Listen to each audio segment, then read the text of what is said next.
15th of April यानी कि इस मंडे से ओपन होने जा रहा है एक नया SME IPO Ramdev Baba solvent limited.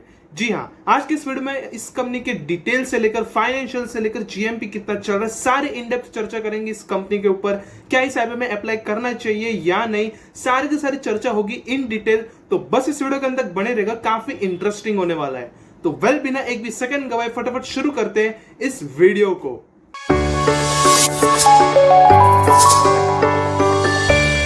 तो अगर हम सबसे पहले कंपनी डिटेल्स के साथ ही शुरुआत करेंगे तो 2008 में ये कंपनी इनकॉर्पोरेट हुई थी और ये कंपनी बेसिकली फिजिकली रिफाइंड जो प्राइस ब्रांड ऑयल होता है वहां पर ये जो कंपनी है वो फिजिकली डिस्ट्रीब्यूट और मैन्युफैक्चर दोनों करती है। अभी वहीं पर अगर हम आगे बढ़ेंगे तो ये कंपनी एंगेज्ड है in the manufacturing, distribution, marketing और sales of the rice brand oil to the FMCG company. जो एफएमसीजी कंपनीज है उनको ये कंपनी अपने जो राइस ब्रांड ऑयल है वो सेल करती है, जैसे कि Mother Dairy Fruit and Vegetables Private Limited, Marico Limited, Empire Spices and Foods Limited. ये कुछ एफएमसीजी कंपनीज के नाम है जिनको ये कंपनी अपना प्रोडक्ट सेल करती है। वहीं पर ये कंपनी मैन्युफैक्चर करती है, मार्केटिंग करती है और सेल करती है उसका rice brand oil under its own 2 brands. इस कंपनी के पास 2 अपने खुद के ब्रांड्स है जो कि तुलसी और सेहत नाम से रजिस्टर्ड है। वहीं पर इस कंपनी के यानी कि ये जो 2 ब्रांड्स है उस कंपनी के पास, इस ब्रांड्स के पास टोटल 38 डिस्ट्रीब्यूटर्स मौजूद है, जो कि महाराष्ट्र के जो रिटेलर्स है वहां पर ये दोनों के महाराष्ट्र के रिटेलर्स को ये जो 30 डिस्ट्रीब्यूटर्स है वो अपने प्रोडक्ट सेल करते हैं। वहीं पर ये कंपनी मैन्युफैक्चर करती है DORB, जो जिसको D oil rice brand oil भी कहा जाता है, जो कि एक बेसिकली बाय प्रोडक्ट है इस कंपनी का। और साथ ही इसका जो लाइफ स्टॉक होता है जो कि महाराष्ट्र, गोवा, गुजरात, MP, आंध्र प्रदेश, तेलंगाना, कर्नाटका, केरला, तमिलनाडु यानी कि ऑल ओवर इंडिया ये कंपनी काफी बड़े तरीके से अपने जो प्रोडक्ट्स है उसको सेल कर लेती है। वहीं पर अगर हम इसके बाय प्रोडक्ट्स की बात कर लेंगे तो fatty acid, lecithin, gum, spent soil जैसे बहुत सारे इसके जो प्रोडक्ट्स है वो बाय प्रोडक्ट्स इसके माने गए हैं। और ऑल ओवर द इंडिया ये कंपनी अपने जो प्रोडक्ट्स है उसको मैन्युफैक्चर करने के साथ साथ मार्केटिंग और फिजिकली सेल भी कर लेती है ये कंपनी। वहीं पर अगर हम बात कर लेंगे इस कंपनी के पास 2 प्रोडक्शन फैसिलिटीज मौजूद है, एक महोदुला और दूसरा ब्रह्मपुरी जो कि महाराष्ट्र में मौजूद है। इन दोनों की दोनों मैन्युफैक्चरिंग फैसिलिटीज महाराष्ट्र में मौजूद है। वहीं पर अगर हम कंपनी डिटेल वाइज देखेंगे तो कंपनी ठीक ठाक से हमें नजर आ रही है। ठीक है, एफएमसीजी कंपनीज को अपना जो राइस ब्रांड ऑयल है इसका प्रोडक्ट पोर्टफोलियो भी काफी बढ़िया है, इसका बाय प्रोडक्ट्स भी काफी बढ़िया है। तो एफएमसीजी जो बड़ी बड़ी एफएमसीजी कंपनीज है उसको ये कंपनी अपना जो राइस ब्रांड ऑयल है वो खुद मैन्युफैक्चर करके डिलीवर करती है, सर्विसेज अपना जो प्रोडक्ट है वो प्रोवाइड करवाती है।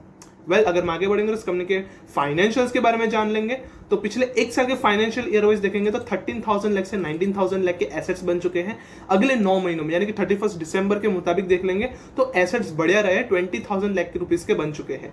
रेवेन्यू 58 लाख रुपीस से 70,000 लाख रुपीस का बन चुका है। अगले 9 महीनों में लगभग 31 दिसंबर तक 46,000 लाख रुपीस का रेवेन्यू है। 659 लाख रुपीस का रेवेन्यू प्रॉफिट आफ्टर टैक्स से 1300 लाख रुपीस का बन चुका है पिछले एक फाइनेंशियल ईयर में। और लगभग 31 दिसंबर तक 828 लाख रुपीस का प्रॉफिट आफ्टर टैक्स है। वहीं पर 3,483 लाख रुपीस का नेटवर्थ से 4,783 लाख रुपीस का नेटवर्थ अगले 9 महीनों में लगभग 31 दिसंबर तक 6,857 लाख रुपीस। रिजर्व्स की बात कर लेंगे तो रिजर्व्स काफी बढ़िया तरीके से पिछले 1 साल में बढ़िया जंप हो रहा है, ग्रो हो रहा है। वहीं पर टोटल बोरिंग्स भी देख लेंगे तो लगभग लेटेस्ट की 9,998 लाख रुपीस की देखी गई है। अगर हम इस कंपनी के फाइनेंशियल्स को ओवरव्यू कर लेंगे तो रामदेव बाबा सॉल्वेंट लिमिटेड की जो रेवेन्यू है उसमें 20% से ग्रोथ देखा गया है और प्रॉफिट में लगभग 97.25% से ग्रोथ देखा गया पिछले एक फाइनेंशियल ईयर के मुताबिक। तो वैसे अगर हम देखेंगे तो फाइनेंशियल वाइज ये कंपनी ठीक ठाक नजर आ रही है। यस, रिजर्व्स थोड़े से कम है as compare to the total borrowings, but FMCG company है तो बोरिंग्स तो रहने ही वाले, उसके बिना एफएमसीजी कंपनीज का काम नहीं चलता। तो वैसे अगर हम देखेंगे तो फाइनेंशियल वाइज ये कंपनी काफी सही नजर आ रही है।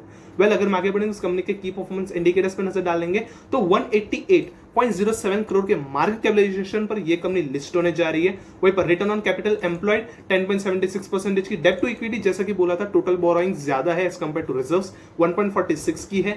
Return on networth 14.24%, price to book value 1.83, profit after tax margin सही है अराउंड 2% के आसपास के 1.79%, राउंड अबाउट 2%, जो कि काफी सही लग रहा है as compare to the profit after tax margin. वहीं पर अगर हम इस कंपनी के प्री आईपीओ की बात कर लेंगे, अर्निंग्स पर शेयर 8.02 की है। आईपीओ लॉन्च होने के बाद 5 रुपीस का बन जाएगा। 10.6 का प्राइस टू अर्निंग है आईपीओ लॉन्च होने से पहले, आईपीओ लॉन्च होने के बाद 17.2 का बन जाएगा। अगर हम इस कंपनी को उसके पीयर्स के साथ कंपेयर कर लेंगे तो इस कंपनी के पीयर्स के मुताबिक इसका price to book value ratio देख लेंगे तो वो अराउंड 1.83 का है, और अगर हम इसके price to book value ratio को इसके पीयर्स के साथ कंपेयर करेंगे तो 19.84, 0.80, 2.19, 1.43, 2.70, तो वैसा अगर हम देखेंगे तो ये कंपनी ठीक ठाक वैल्यूएशंस पर लिस्ट होने जा रही है, ऑलमोस्ट सही वैल्यूएशंस पर लिस्ट होने जा रही है। ऐसा नहीं कि काफी ज्यादा महंगी वैल्यूएशंस पर लिस्ट हो रही है, ठीक ठाक वैल्यूएशंस पर ये company as comparing to their peers काफी सही वैल्यूएशंस पर लिस्ट होने जा रही है। तो वेल अगर हम आगे बढ़ेंगे और इस कंपनी के आईपीओ डिटेल्स के बारे में जान लेंगे, 15th ऑफ अप्रैल यानी कि इस मंडे से ये आईपीओ ओपन होगा, 18th ऑफ अप्रैल तक ओपन रहेगा। 10 रुपीज की इसकी फेस वैल्यू है, 80 से 85 रुपीज का इसका प्राइस बैंड रखा गया है। लगभग 1600 शेयर्स आपको एक लॉट में मिल जाएंगे। लगभग 50 करोड़ रुपीज का फंड ये कंपनी शेयर मार्केट से इकट्ठा करने वाले, सारा का सारा फ्रेश इश्यू होने वाला है, बट ऑब्वियस है। और एनएसई के एसएमई सेगमेंट में इस कंपनी की लिस्टिंग होनी है। वहीं पर इस कंपनी के जो अलॉटमेंट है वो 19th ऑफ अप्रैल, रिफंड्स और शेयर्स आपके डीमैट अकाउंट में क्रेडिट हो जाएंगे अराउंड 22 को, और listing date 23rd of April की तय की गई है। वहीं पर लॉट साइज की बात कर लेंगे, 8 लॉट में 1600 शेयर्स मिलेंगे जिसके अंदर 1,36,000 रुपीज पे करने होंगे। एचएनए कैटेगरी में अप्लाई करने के लिए 2 लॉट्स के लिए 3,200 शेयर्स के लिए 2,72,000 रुपीज पे करने पड़ेंगे। प्रमोटर होल्डिंग्स की बात करेंगे तो प्रमोटर होल्डिंग आईपीओ लॉन्च होने से पहले 81% की है। आईपीओ लॉन्च होने के बाद अभी भी इसकी जो प्रमोटर होल्डिंग है वो डिस्क्लोज नहीं की गई है। तो वैसे अगर हम देखेंगे तो कंपनी काफी ठीक ठाक नजर आ रही है। अगर हम इस कंपनी के एंकर इन्वेस्टर्स के बारे में जान लेंगे तो लगभग 5 से 7 बड़े एंकर इन्वेस्टर्स ने इस कंपनी में इन्वेस्ट किया है। उनमें से सबसे पहला नाम है Kingsman wealth fund, PCC, KIF. दूसरा एंकर इन्वेस्टर नकाश stressed asset fund, step trade revolution fund, Rajasthan global securities private limited, moneywise financial services private limited, milky investments and trading corporation और मिनर्वा इमर्जिंग अपॉर्चुनिटीज फंड। जो 7th fund है वो काफी popular है, Minerva emerging opportunities fund, तो उन्होंने भी इस कंपनी में इन्वेस्टमेंट्स किए एज अ एंकर इन्वेस्टर्स। वहीं पर अगर हम इस कंपनी के जीएमपी के बारे में जान लेंगे तो इस कंपनी का जीएमपी हाल फिलहाल 13th ऑफ अप्रैल को लगभग 21 रुपीज का दिखाई दे रहा है। 24% के एस्टिमेटेड लिस्टिंग गेन के साथ लगभग 106 रुपए पर इस कंपनी की लिस्टिंग हो सकती है।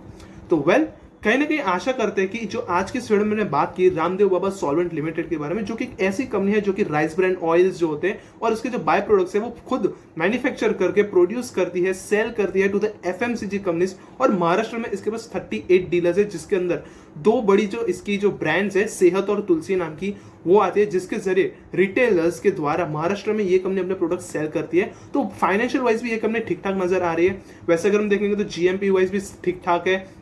की परफॉर्मेंस इंडिकेटर्स वाइज अगर हम price to book value ratio देखेंगे तो उसके मुताबिक भी ये कंपनी काफी सही हमें नजर आ रही है। तो वैसे अगर हम देखेंगे तो कंपनी तो काफी सही नजर आ रही है, काफी बढ़िया है इन्वेस्टमेंट्स करने के लिए मीडियम से लॉन्ग टर्म के लिए। बाकी इसके सब्सक्रिप्शन कैसे जाते हैं ये तो आईपीओ ओपन होने के बाद ही पता चलेगा। तो वेल कहीं ना कहीं आशा करते हैं कि इस वीडियो में दी गई मतलब से जानकारी आपको पसंद आएगी, और ऐसी रेगुलर वीडियो अपडेट्स के लिए इस वीडियो को लाइक और चैनल को सब्सक्राइब कर लीजिए ताकि ऐसी ज्यादा वीडियोस की जानकारी आपको रेगुलरली हमारी तरफ से मिलते रहे।